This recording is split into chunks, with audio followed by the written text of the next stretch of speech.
Алып шаһардағы бизнес өзгелерден көш озық. Бүгін франчайзингке арналған Қазфранш 2013 атты көрме ұйымдастырылды. Бұл жақында ғана Алатау бөктерінде бас қосқан қаржыгерлер форумының жалғасы іспеттес. Бүгінгі шараның негізгі мақсаты еліміздегі франчайзингті дамыту.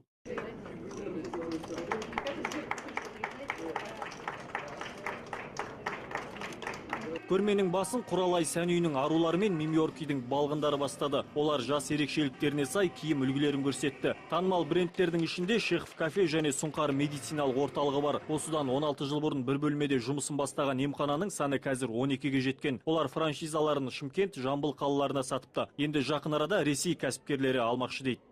Франшиза деген нәрсе ол бүкіл дүниеде керек технология, маркетинг технология дейді.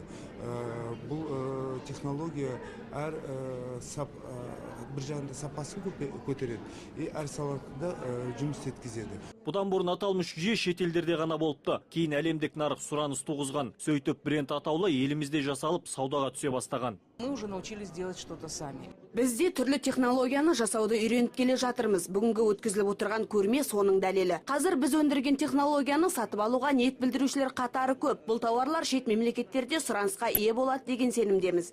Франчайзинг серіктестіктің және іскерлік ынтымақтастықтың белгілі формасы. Даму кәсіпкерлерді қолдау қоры осындай шара өткізуге бел буған. Ол елдегі кәсіпкерлікті дамытып қана қоймай, нарықтағы тауардың сапасын арттырады деп отыр.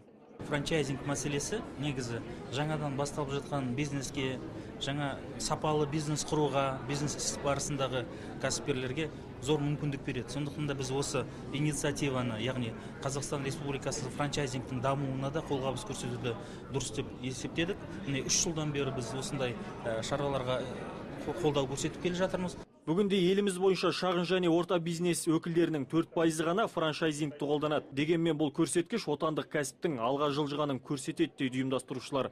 Үмбет Әлімейміш, Әсет Құндақбаев, Алматы телеарнасы.